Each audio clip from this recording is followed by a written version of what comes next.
بسم الله الرحمن الرحيم. السلام عليكم ورحمة الله وبركاته. سلام كديب بعض UFC ده سودو هذا إن شاء الله وحندين لنا هاي سودو هذا سلام كديب عيارتا إن UFC ده وحعياره انتو بدن اليوم ما ركتا مع عياريهنا كوكوبان سيقود عياريهنا ده أما عاد لي تسكي عيارة إن UFC ده ترى ويان كوبان الفيشن والبابا قيب يرو كوبانا عيارتو سيقود مركا توب 10 أما توب 15 halkan ku tsiyihiin UFC-da oo markaa qabiib oo kaalinta labaad oo ka noqonayo.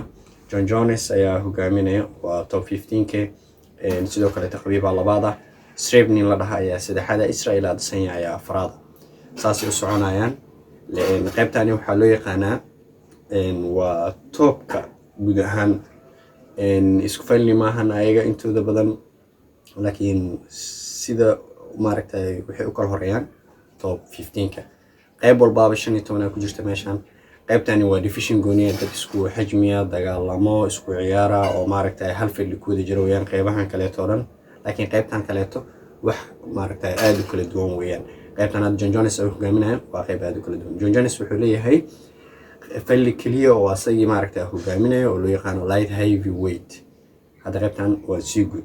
Okay qaybtan waxaa hogaaminaya oo maaragtay champion ka flyweight-ka ninka loo yaqaano Davison kan ayaa hogaaminaya mar dhawida head marka uu qaadayay dabcan waan daawanaya anigaba si guud marka waan ka sii gudbayaa oo qaybta inaga qusayso qayb walbana sida idin sheegay waxa ku jirto 15 ciyaaryahan plus championka 16 ciyaaryahan ayaa maaragtay ciyaarto qaybtiiba flyweight waa qayb hadirtan bantamweight waa qayb featherweight waa qayb marka qaybta hadana qusayso ciyaarta kulul ay ka soo socoto waxa weeyaan lightweight-ka weeyaan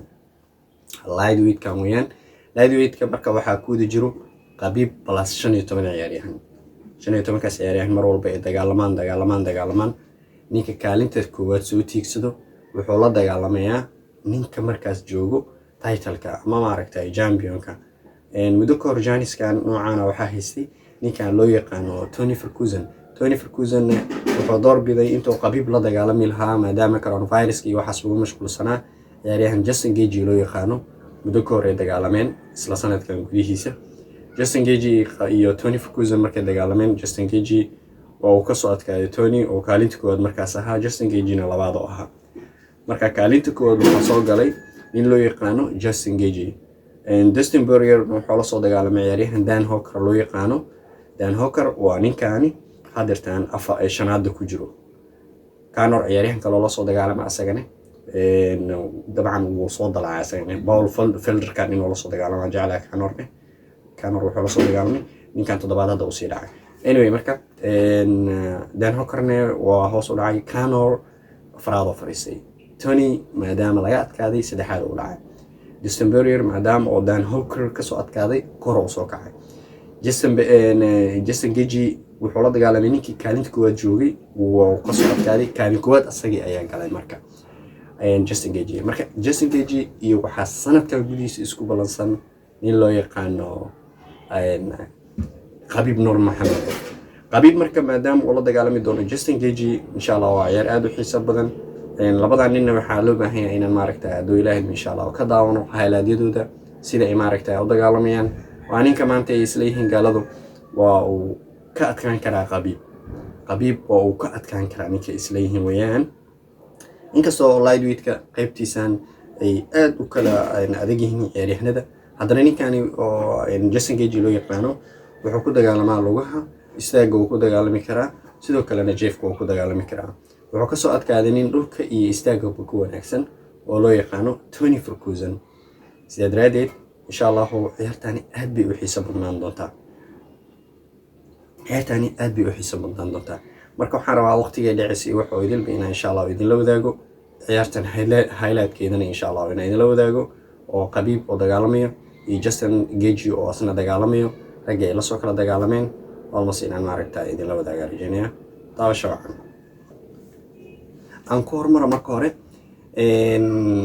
ninka loo yaqaano Khabib oo ah championka iyo ninkan loo yaqaano Justin Gaethje waxay kulmi doonaan ayagoo 31 jir ah. sidaa wada arkaysaan dhirirkooda waxaa sintiye yar oo aan badnayn dheer ninkan loo yaqaano Justin Gaethje. weigtkooda ama culeyskooda waa isku mid, sidoo kale reachkoodana waa isku mid. inta ugu badan ciyaarahan waxaa lagu ciyaaraa culeyska iyo dadka waa la isku match gareeyaa, dad macquul oo isla dheeli kara isla dheelaan. sida hadda arkayno matchka laba ciyaaryahan oo wada dheeli karto weeyaan. good. da ahaan waa isku mid, dad xajmi ahaan isla eg weeyaan. waxay ciyaari doonaan maalinta axadda ah October 25-keeda. October 25-keeda waxaa noo muuqato inay ciyaari doonaan insha Allah October 25-keeda. championka inuu dagaalami doonaan ciyaar middle oo dhexdhexaad amahan, waa main event, waa ciyaar weyn oo maaragtay title lagu dagaalamayo. labadan ninkii adkaado Khabib hadduu adkaado markiisii saddexaad ayuu ilaashan doonaa titleka. haddii Justin Gaethje oo adkaadana markiisii koowaad ayuu noqon doonaa world title qaybta lightweight divisionkan lightweight loo yaqaano. insha Allah marka highlightka daawada labada ciyaaryahanada la soo dagaalameen oo maadaama ay isku file ay ku jiraan, isku qayb ay ku jiraan, isku file ay ku jiraan, waxay la soo dagaalameen ciyaaryahano isku mid ah intooda badan. Khabib waa sidaan wada ognahay 28 try and failed, macnaa 28 isku day oo ciyaaryahano kala duwan ay isku dayeen, intoodiina ay ku wada guuldareysteen. ninkani waxaan haynaa in 24 kulan oo ciyaaray si guud, 24 kulan oo ciyaaray 2 kulan oo kamid ah waa laga adkaaday, 22 kulanna waa uu guuleystay. 2 kulan oo laga adkaaday, 2 nin oo ka adkaatay Khabib mid kamid ah waa uu la soo dagaalamay waana uu ka soo dhacsaday titleka. waa markii labaad uu titleka difaacanay ninkuu la dagaalamay. ninkaasina waa taqaanaan, waa Dustin Poirier weeyaan. Dustin iyo ninka dirtaan labaadka ay hooyaan Dustin Poirier. marka Dustin Poirier iyo Khabib way kulmeen, waxay ku kulmeen titlekii waana ka difaacday markiisii labaad. sidoo kaleeto ninka loo yaqaano Justin Gaethje waqti hore oo waxay dagaalameen aan saas u sii fogeen. Justin Gaethje waa laga soo adkaaday. nin kale oo Conor ay dagaalameen oo asna titleka mar inuu u dagaalamay rajeynayo, iyo Justin Gaethje way dagaalameen. labadoodaas marka Justin Gaethje waa laga soo adkaaday. labada nin oo ka adkaatay waa labadaas nin taariikhda. asna wuxuu noqon lahaa nin taariikhda laga adkaanin haddii labadaas nin ka adkaanin. si guud marka Khabib insha Allah waxaan rajeynayaa guul. highlightskana aan wada daawano. mahadsanidin. soo dhawaada. Who wins the fight between you and Khabib? No idea. I don't know. You know, he probably beats me if you put it on paper, but the way you stop a takedown in wrestling is to meet force with force. I won't touch the cage. He's going to take me down. It's going to be in the middle. And he's going to get his leg kicked a few times before he even gets a shot off. It was like everything was crazy. inevitable. Everything Yeah. was inevitable. The Yeah, takedown it's was inevitable. The unbelievable. beatings were inevitable. You know, even if you hit him, congratulations. Now you're on your ass. You're getting punched in the face over and over again. You can't get up. You're getting mauled. He's just on such another level that the odds of you beating him drop so substantially after the first minute and a half. How am I going to deal with this? Yeah. Like, this is so next level.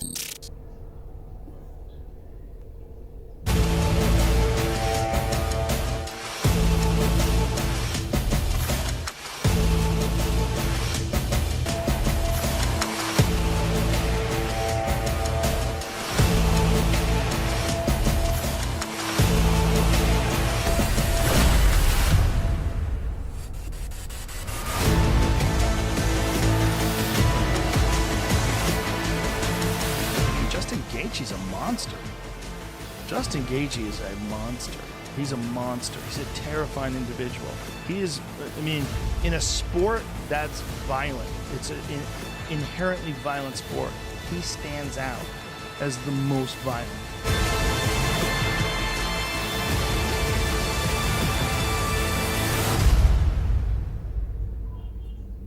Yeah, we're talking about doing. We're talking about. Hadday noo dhamaatay insha Allah waxaan Gaethje leeyahay versus marka Khabib in September. odayaal insha Allah Yeah, way noo yeah because I talked to Khabib yesterday and he said September. I'm ready to go in September.